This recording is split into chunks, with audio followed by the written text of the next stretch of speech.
So guys, நேற்று இன்ஸ்டாவில் ஒரு ஸ்டோரி போட்டிருந்தேன். லைக் என்னோட பிளேசிங் வந்து ஒரு பிளேஸ் முன்னாடி போயிருக்கு அப்படின்ட்டு, விச் மீன்ஸ் நான் வந்து நான் பிளேசிங்கில் இருந்து டாப் 5க்கு வந்து போயிருக்கேன் அப்படின்றத நான் ஒரு ஸ்டோரி போட்டிருந்தேன். பட் அதில் வந்து அவங்க மென்ஷன் பண்ணியிருக்கிறது, உங்கள் கிளாஸில் ஒருத்தர் வந்து ட்ரக் யூஸ் பண்ணி மாட்டிக்கிட்டாங்க. So they got eliminated and completely banned from ICN அப்படின்னு சொல்லி போட்டாங்க. ஸோ அதனால் என்னோட பிளேசிங் வந்து இம்ப்ரூவ் ஆயிருக்கு. ஸோ இதை வந்து எல்லாரும் எப்படி பார்த்துட்டு, அதில் மேலே இருக்க லைனை மட்டும் பார்த்துட்டு, ஓகே நீ ட்ரக் யூஸ் பண்ணி மாட்டிக்கிட்டியா அப்படின்ற கொஸ்டின் ரைஸ் பண்ணாங்க. நான் அதுக்கப்புறம் சொன்னேன், ரீட் இட் ட்வைஸ் அப்படின்னு சொல்லிட்டு. அதுக்கப்புறம் அவங்க கீழே பார்த்துட்டு தான் சொல்கிறாங்க, ஓகே வேற யாராவது யூஸ் பண்ணி இப்படி மாட்டிக்கிட்டாங்க, அதனால உன்னோட பிளேசிங் இம்ப்ரூவ் ஆயிடுச்சு. இன்னொருத்தர் எப்படின்னா, இதையே இப்போதான் கண்டுபிடிக்கிறாங்களா அப்படின்றத சொல்கிறாங்க. ஏன்னா இப்போதான் ரீசெண்டாக மும்பை ஷோ முடிஞ்சது.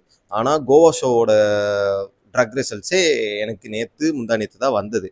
ஸோ 3 to 4 months இருக்கும். பட் இவ்வளோ டைம் ஆனாலும் அவங்க அந்த விஷயத்தை எடுத்து பண்ணுறாங்கன்னா, ஐ ரியலி அப்ரிஷியேட் தேட்.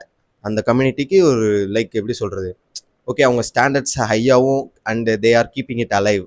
இப்போ என்னன்னா, நான் என்னோட மெயின் கேட்டகரி அந்த கிளாஸ் கிடையவே கிடையாது. மென்ஸ் ஃபிசிக்கில் தான் நான் வந்து அந்த நான் பிளேசிங்கே பண்ணல. பட் ஸ்டில் ஒருத்தர் பேன் ஆனதுனால எனக்கு அந்த பிளேஸ் கிடச்சிருக்கு. I am very excited to share that.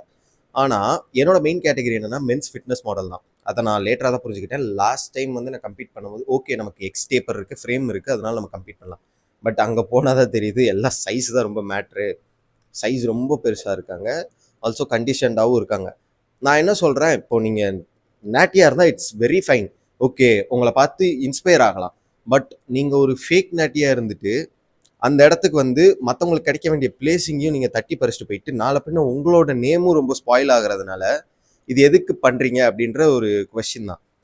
நீங்கள் வந்து நேட்டியா இல்லைன்னா நீங்கள் அதுக்கேற்ற ஃபெடரேஷன் போகலாமே, அதுக்காக ஒர்க் பண்ணலாமே. இப்போ நீங்கள் என்ஹான்ஸ்டாக இருக்கீங்கன்னா அதில் நல்லா ஒர்க் பண்ணி நல்ல சைஸ் பிடிச்சி நல்ல கண்டிஷனாக வரலாமே. நிறைய பேர் இருக்காங்களே.